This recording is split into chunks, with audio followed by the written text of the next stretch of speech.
تمہاری دعاؤں کے مسلسل تکرار اور تمہارے ہم اور اللہ کا مسلسل چپ رہنا ایک سخت امتحان ہے تمہارے ایمان کا، مگر جب رب اپنی خاموشی توڑ دے گا تم اس کا جلوہ دیکھو گے جو تمہارے توکل کا انعام ہوگا۔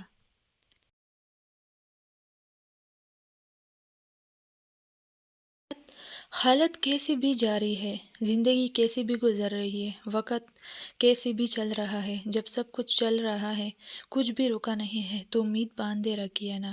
آپ نے امید کا چلنا کیوں روک دیا ہے؟ آپ کے پاس تو سب سے بڑی امید ہے، آپ کے پاس تو اللہ ہے نا، اور پتہ ہے اللہ آپ کو راضی کرنا بھی جانتا ہے۔ یہ سب ایسے ہی ہونا ہے، یہ طوفان سے گزرتا قافلہ چلتے چلتے جب اپنی منزل پر پہنچ جائے گا تب آپ راضی ہو جائیں گے۔ اللہ تو سب کا ہے، لیکن جب اس کے آگے سجدہ ریز ہوتے ہیں تو ایسا لگتا ہے کہ جیسے اللہ صرف میرا ہے، صرف مجھے وہ دیکھ رہا ہے، صرف مجھے وہ سن رہا ہے، صرف میں اور میرا اللہ ہے۔ اور ایسا تب ہوتا ہے جب صرف سجدہ نہیں بلکہ سجدہ محبت ادا کیا جائے۔ آزمائش کے لیے چنے جانے والوں کی دعاؤں کو بھی اللہ نے قبولیت کے لیے چن رکھا ہوتا ہے۔ وہ تمہارے ہاتھوں کو تب تک خالی نہیں کرتا جب تک وہ انہیں اور بہتر چیز سے بھرنے کا ارادہ نہ کر لے۔ اللہ ضائع تو کچھ بھی نہیں کرتا، نہ کوئی دعا، نہ کوئی نیکی، اور نہ ہی آپ کی کوئی پکار ضائع جاتی ہے۔ اللہ کے ہر چیز کی قدر ہے، ہر وہ عمل جو اس کے لیے ہو، ہر وہ آنسو، ہر وہ آہ جو صرف اس کی یاد میں نکلے، وہ اسے یاد رکھتا ہے اور بہترین وقت پہ بہترین بدلے سے نواز دیتا ہے۔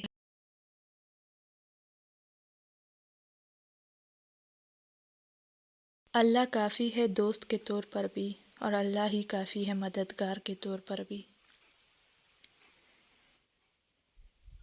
انتظار کرنا مشکل ہے، مگر اس انتظار کے بعد جو اجر تمہارے لیے لکھ گیا ہے وہ تمہاری زندگی بدل دے گا۔ بس ہر چاہت سمیت خود کو اللہ کے سپرد کر دو اور پھر دیکھنا وہ تمہیں کیسے ہر غم سے آزاد کر دے گا۔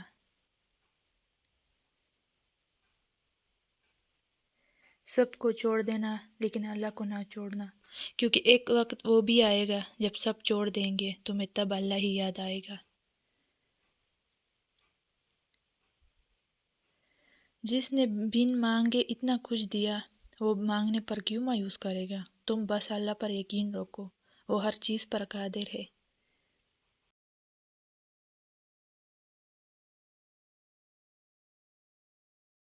امید نہ چھوڑنا، یہ شیطان تمہیں ورغلا رہا ہے، تم سے تمہاری طاقت، تمہاری یقین چھین کر بالکل تنہا کر دینا چاہتا ہے۔ تم سجدے نہ چھوڑنا، تم تہجد میں آنسو بہانا ترک مت کرنا، تم سب پالو گے۔ مایوسی کے بادل ہٹاؤ خود سے، بس اس کی مان کر جاگتے جاؤ، جس میں وہ راضی وہ کام کرتے جاؤ، اور پھر تم دیکھو گے کن فیکون کے نظارے۔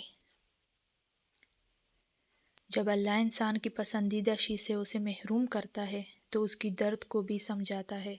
وہ اس کو تنہا نہیں چھوڑ دیتا، وہ اس کو دوسری بہت سی جگہوں سے رعایت دے دیتا ہے۔ تیرے رب کے پاس تیرے عطاؤں کا سمندر رہا ہے، تمہارے یہ ضبط کے آنسوں کا ایک ہی قطرہ اس رب کی رحمت کے سمندر میں شور مچا دیتا ہے، اور وہ اس چیز کو بھی کھینچ لے آتا ہے جو تمہاری مقدر کا حصہ نہیں ہوتی، کیونکہ جن راستوں کا سفر تکلیف دہ ہو اس کا اہتمام ہمیشہ حسین ہوا کرتا ہے۔ اللہ فرماتا ہے، اور ان قریب تمہارا رب تمہیں پھیر دے گا اس کی طرف جس میں تمہاری خوشی ہے۔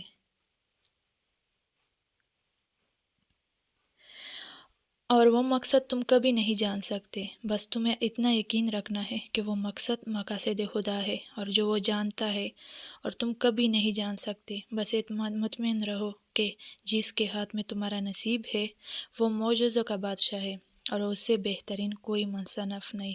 وہ کہانی کا ہر روح جب چاہے جہاں چاہے موڑ سکتا ہے، وہ زندگی کا ہر پہلو تمہارے مطابق بنا سکتا ہے، بس تم اس کی مان لو، وہ تمہاری مان جائے گا۔ اللہ تمہارے ساتھ ہے، اس کا مطلب یہ نہیں کہ تم اسے کے سمندر میں سفر کر رہے ہو جس کے لہریں نہیں ہیں، اس کا مطلب ہے کہ تم ایک ایسی کشتی میں سوار ہو جسے کوئی طوفان تباہ نہیں کر سکتا۔ نتیجہ جو بھی نکلے یہ اللہ نے طے کیا ہے، اور یقیناً وہ جانتا ہے کہ تمہارے لیے کیا بہتر ہے۔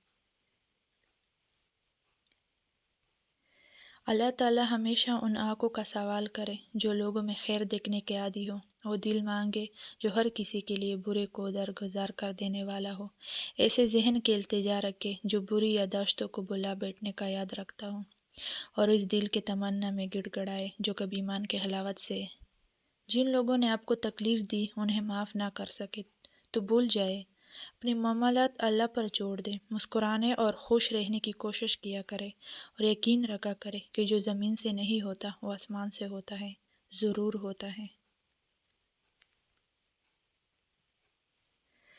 توکل اسے نہیں کہتے کہ اللہ کے سپرد کی گئی معاملہ کے بارے میں پریشان ہو جائے۔ توکل یقین کا نام ہے جو انسان کی دل کو راحت سے بھر دیتا ہے، جو دل میں سکون اتار دیتا ہے کہ جو مانگا ہے مل کر رہے گا، کیونکہ اللہ کے گھر میں دیری ہے، اندھیر نہیں۔